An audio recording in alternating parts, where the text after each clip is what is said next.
अस्सलामुअलैकुम नाज़रीन, मैं हूं डॉक्टर फिज़ा अकबर खान और मैं हूं पाकिस्तान और आप देख रहे हैं पाक भारत टाकरा। नाज़रीन, पाकिस्तान और भारत के दरमियान जो सबसे बड़ा तनाज़ा है वो सब जानते हैं कि मकबूजा कश्मीर है। भारत दहाइयों से मकबूजा कश्मीर के नहत्ते अवाम पर बदतरीन तशद्दुद कर रहा है। मकबूजा कश्मीर पर अक़वाम मुत्तहिदा की करारदादों को भी भारत ने नज़रअंदाज करके रखा हुआ है। अच्छा, एक साल पहले 5 अगस्त 2019 को भारत ने मकबूजा कश्मीर की दाखिली खुद मुख्तारी पर हमला करके उसकी खुसूसी हैसियत भी ख़त्म कर दी, लेकिन इसके बावजूद भारत वो नतीजा हासिल करने में नाकाम रहा जो वो पिछली 7 दहाइयों से हासिल करने की कोशिश में है।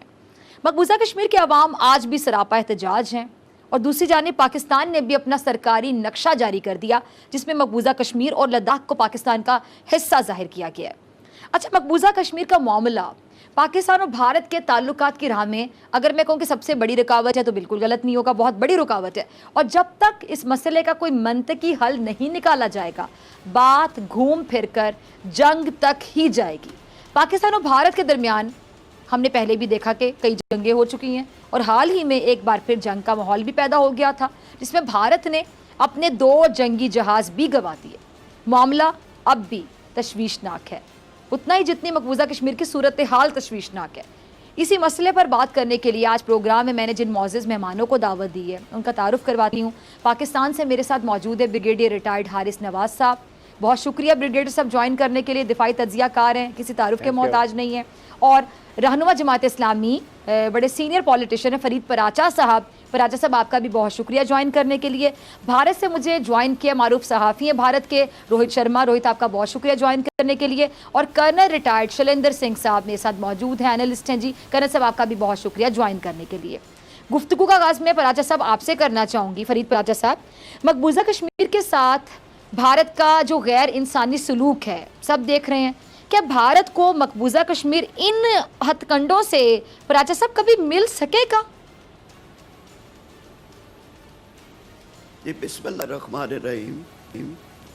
डॉक्टर फिज़ा, ये कोई सवाल ही नहीं पैदा होता कि भारत कोई मज़ालिम के नतीजे में, कोई अपनी फ़ौजों के नतीजे में, कोई पैलेट गन इस्तेमाल करके, कर्फ्यू लगा के वहाँ पर नस्लों को तबाह करके भारत उसको अपने साथ मिला ले। मकबूजा कश्मीर के अवाम की अज़मतों को सलाम, भारत का हर तशद्दुद नाकाम हो गया है और ये दुनिया के अंदर ये वाहिद खित्ता है कि जहाँ पर फी मुरब्बा किलोमीटर इतने फौजी मौजूद हैं। भारत ने इंतहा कर दी है, दरिंदगी की वहशीपन का इंतहा कर दिया है। कोई हक नहीं पहुँचता था उसको कि वो इसकी हैसियत तब्दील करे। किस असूल की बुनियाद पे? अपना ही कॉन्स्टिट्यूशन था, खुद ही इन्होंने यकीन दहानियाँ मकबूजा कश्मीर के सियासतदानों को कराई हुई थी और हर चीज़ सिवाय करेंसी, दिफा और खारजा के उनकी अलग थी।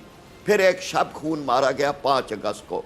ये 5 अगस्त की तारीख भारत के अंदर ऐसे ही शब खून के लिए है जैसे अभी राम मंदिर बनाने का काम भी 5 अगस्त को किया गया है।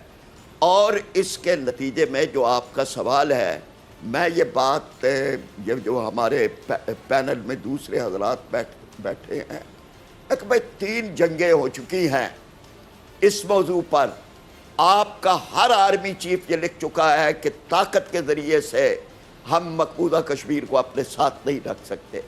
दुनिया के अंदर कोई भी असूल ले लें, आप डेमोक्रेसी का लें, आप असूल जो हैं वो लें आज़ादी की तहरीकों का, तो ये बात नविश्ता दीवार है, वागा के उस पार जो आसमान है उस पर लिख ली गई है कि भारत उल्टा भी लटक जाए, मोदी जैसे वहाँ राम मंदिर में ज़मीन पे लेट गया था, इसी तरह मोदी लेट भी जाए तब भी वह मकबूजा कश्मीर के अवाम को अपने साथ नहीं मिला सकता। और वहाँ का जो कुछ सूरत हाल है, यानी मीडिया, आज़ाद मीडिया नहीं जा सकता, इंसानी हकूक़ की तहरीकें नहीं जा सकती, और वहाँ पर एक मुसलसल लॉकडाउन है, दुनिया का तवील तरीन लॉकडाउन है, हर चीज़ बंद है, स्कूल, कॉलेज, कारोबार, मार्केटें। और इस पे ये ख्याल करते हैं कि दुनिया अंधी गुंगी बहरी हो गई है। अंधी गुंगी बहरी दुनिया को तो अल्लाह की तरफ से ये सज़ा मिली है कि वो खुद लॉकडाउन में चले गए हैं और भारत को कोरोना की सज़ा मिली है। लेकिन हम ये समझते हैं कि अब भी इनके लिए वक्त है ये अपना गैर कानूनी, गैर आईनी, गैर अखलाकी अपना तसल्लुत ख़त्म करें और आज़ादी दे नहीं देंगे तो इनको अपनी जानों की कीमत देकर, अपने फौजियों की कीमत दे के फिर भी आज़ादी देनी पड़ेगी।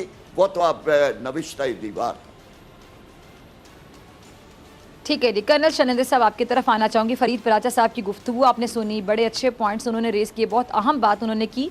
अब सर, पाकिस्तान ने आप लोगों के 2 जंगी जहाज़ भी मार गिराए, एक पायलट गिरफ्तार कर लिया, चीन ने आपके फौजियों की बाकायदा जो कहते हैं दुर्गत बनाई, इसी को कहते हैं दुर्गत बनाना। मकबूजा कश्मीर के 69 मासूम कश्मीरियों की आवाज़ को आप 9 लाख फौज के बावजूद दबा नहीं सके। सर, एक ही सवाल, एक जिम्मेदार रियासत होने का सबूत आखिर आप लोग कब देंगे?